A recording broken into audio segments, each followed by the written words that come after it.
Good morning, good morning. It is Ty, the LinkedIn guy. How are you? Monday morning here in Tokyo. And I wanted to talk about something that's really a great way of getting that social proof onto your LinkedIn profile. Because a lot of people have a profile that is really kind of devoid of showing others what others think about you. And of course, social proof can be a game changer for many people. You know, don't really have to explain much about it, but as Robert Cialdini talks about, authority and social proof, people like to make decisions more than ever based on the comfort of knowing that others have already made that decision, right?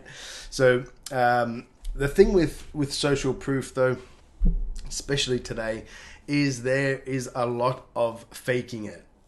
And my stance on that for anybody is simply do not fake your social proof. Do not go down that route. You will be found out. You will be found out. And that's, statements that you're making about yourself, about your experiences, and made up social proof from other people that really aren't in a position to give an honest opinion of you. You will be found out. It will catch up. And no matter what you do after that point, when someone finds that out, and if it's someone who wants to really make it hard for you, it's going to spread. And very, very quickly, you can lose your business. and that's happened over and over and over and over again. So first things first, make sure your social proof is damn real, because people are going to find out. It's not hard. It's not hard to check people. And I see that a lot. I see a lot of stuff on LinkedIn in particular. One thing I don't like is like the engagement pod stuff that goes on. And look, I understand there's growth hackers and they want that, hey Maggie, how are you? They want, to get all the likes, and they want their post to go viral and all that stuff. But I find that it's like the old, buying likes for your fan page or buying likes on Instagram and stuff like that. It's just fake, and it's not hard for someone to look in and find patterns of the same people saying the same kind of stuff. And it's the same thing with recommendations and social proof, because I've had clients that became clients when they actually did some research and they looked at the people that I had shown as social proof, and they found they were legitimate. They went deeper. It wasn't just someone's mate who said that and voila. So there's a couple of things that you can do. Now, of course, LinkedIn has its own, recommendation section, and that's fine. And, I try to get recommendations on there. I forget to do it. It just it becomes something out of mind. And I know we could all be better at doing it. So I want to talk about two things that you can do already, that if you haven't had people in your LinkedIn provide those recommendations, but you've got social proof elsewhere. Okay, if you've got social proof elsewhere, this is what you can do with it. Now, first of all, your mindset's got to change, because LinkedIn, okay, it's not some legal document showing your history, and it's something that you're using to get your next job.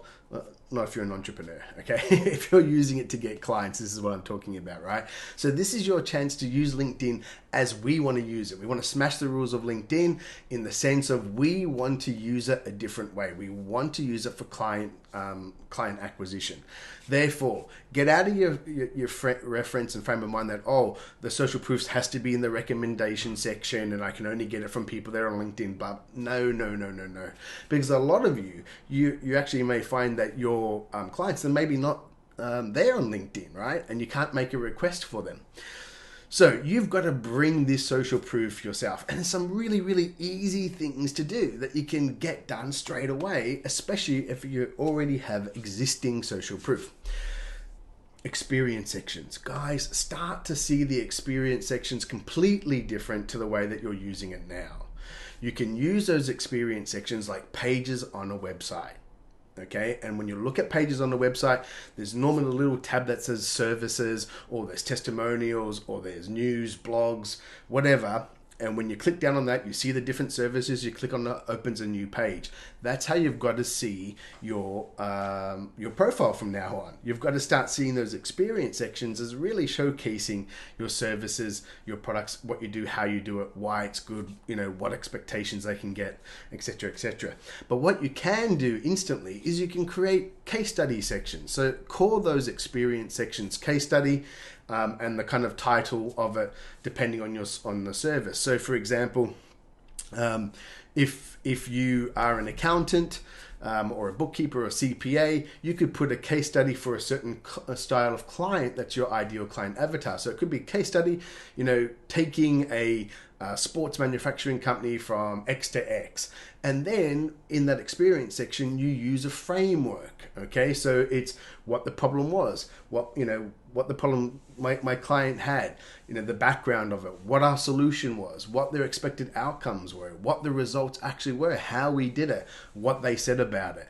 So you can use a whole experience section as a case study, and maybe multiple case studies. I've got some of my clients that will have anywhere from 2 to 4 case studies on their profile, really highlighting and talking about their ideal client avatar. Now, where the strength in the case study really, really shines is when you use their real name and you use their company name. So people can actually go and have a look. Okay, people can go and check it out and say, okay, well, this is legitimate. In worst case, when you can't use the full name and company name, you can still make one.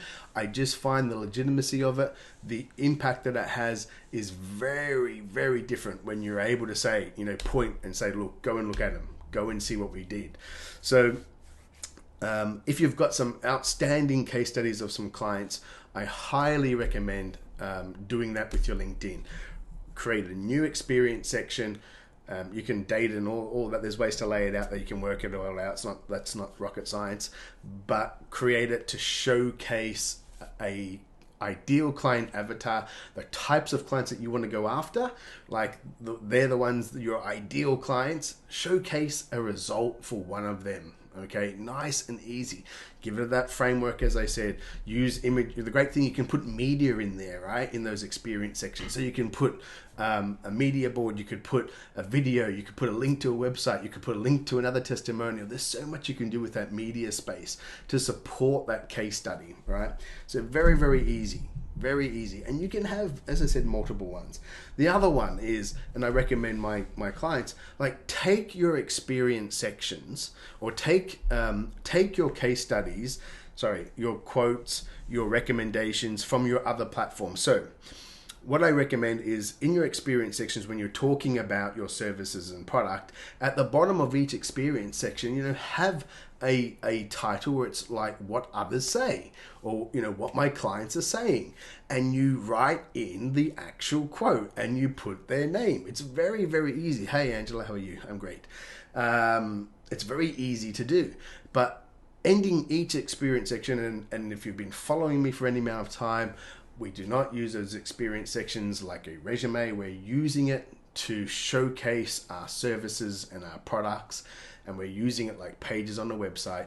So every time you have a chance to put in what my clients say, what others say about me, whatever you want to term it, one of the last sentences in that experience section should be that social proof element. Now, where are you going to get it? Well, if you've already got like Google recommendations or Facebook recommendations, it's so easy to literally just swipe that and put it in that section. So it doesn't have to go in that recommendation section at the end of the profile. Put it in your experience sections. Now, years back, LinkedIn used to have the recommendations directly under the experience sections that were relevant, right? Because people used to have different jobs. Then they moved it all, lumped it all down at the bottom. So a lot of people didn't see them. A lot of people don't actually go down that far in your profile. So bring them up into those experience sections. Now, another way to get these quotes, when you do in Messenger, if one of your clients or one of your friends or someone that has experienced your work actually reaches out to you and says, hey Ty, I love what you're doing here. This helped me with this. I got this and I got that. Ask them, hey, can I use that as a quote? Like ask them, write it down, get their permission. Can I use that as a quote? Great. It doesn't even have to be formal, just a one-liner, 2 sentences from someone that's saying, hey, I did what you said, it got this result, bloody awesome, thanks. Pull it out of Messenger, right? Pull it out of Messenger. Maybe you got a text SMS. Maybe you got a messenger on Facebook, on WhatsApp, or whatever. If someone does that, pull it out, make it into a sentence, give it that quotation marks, boom, straight into your experience sections in LinkedIn, right? If you're doing Q&As, for example, say you're doing Q&As as a part of your coaching or as part of your training or whatever like that, or if you've done a webinar, and someone at the start, if you're doing any kind of celebrations, and someone said, hey, Ty, I just got 15 appointments this week. Thanks so much for that, blah, blah, blah. Again, certainly when you sign up your clients, you should have a clause in there saying, you're going to use them as social proof, right? So, but if not, you can ask again, hey, can I use that in as a recommended, as a quote or as a testimonial? But again, with that, it's easy. Get it transcribed, write it down, put it in there. There's so many opportunities during the day, during your week, when you're speaking with your clients, when you're speaking with people that you've had impact, to actually draw out their comments and put it into written form and chuck it in your experience section. So there's really, I hear people like, oh, I can't get any recommendations, or just I don't have any, blah, blah, blah. Start to ask people as you start delivering your services to clients, ask them, so what kind of impact have you had this week? What did you get this week? Celebrate your wins with me. Tell me what you did. What was the result? And that's going to give you some very quick wins, even if it's, as I said, a sentence or two. Saying, this is what I did with you. Thank you for that, Tony. It got me this, it got me that. Boom. Right? So you don't have to wait for the formal, send a recommendation, blah, blah, blah. You can do it from pulling out from Messenger, from SMS, from videos, from your Q&As, from any of the other platforms. If you use Trustpilot, if you use Google, recommend whatever. Okay? Bring them into your LinkedIn. So I highly recommend every experience section has a what others say about it, what my clients think, my client's voice, whatever it is, put it in there. Use case studies in a way that you can showcase to your ideal client avatars that this is what the problem was, and it's going to be very similar to your your other clients, right? Everyone, if you solve something, if you have a solution to some kind of problem, that's what's going to constantly show up in your other clients, right? It's a no-brainer. So do that. Angela, you had a question. I watch a lot of marketing videos from coaches. Do you believe in marketing coaches? Do you believe in marketing videos from coaches? I'm not sure about the question, what you mean. Do you believe in marketing coaches? I believe if a coach has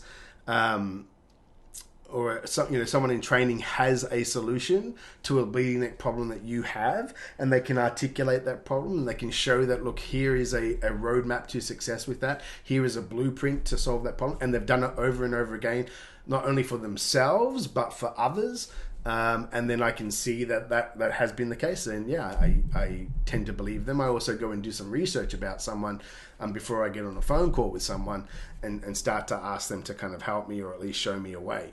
Nothing's worse when I get on a call with, and for those that are in my group that know me and got on a call, you've got no excuse. When you get stupid at the end of the call, like, oh, I don't think I can go ahead with coaching. I've got all these problems, but I can't solve them. That's just called going stupid, right? And there's a few of you there that you're going to watch this, and I know you're going to watch this, that you didn't pull the trigger, and you're stuck exactly where you are today as you were when I spoke to you, whether it's a month ago, 6 months ago, 7 months ago, a year ago. It's just silly. So, so when you say, do I believe in marketing coaches? I believe in coaches that I can, if I followed them, I've seen their stuff, I can see there's outcomes. And I'll go and test and look at stuff before I invest. So, but I don't get on a call with someone until I'm like confident, like, okay, let's see if there's a match for me. I only get on calls with people when if I'm looking for help, when I know they can help me. I've done that research, and then I'm confident, okay, this looks good. Let's see if it's a match for me now. Yeah, so that's how I operate. Anyway, there's 2 easy, simple, effective ways to bring social proof into LinkedIn. So if your LinkedIn is looking very barren, if you don't have any recommendations, go and make them. Go and make them and put them in there. All right, I hope that helps, guys. I will see you later. Bye.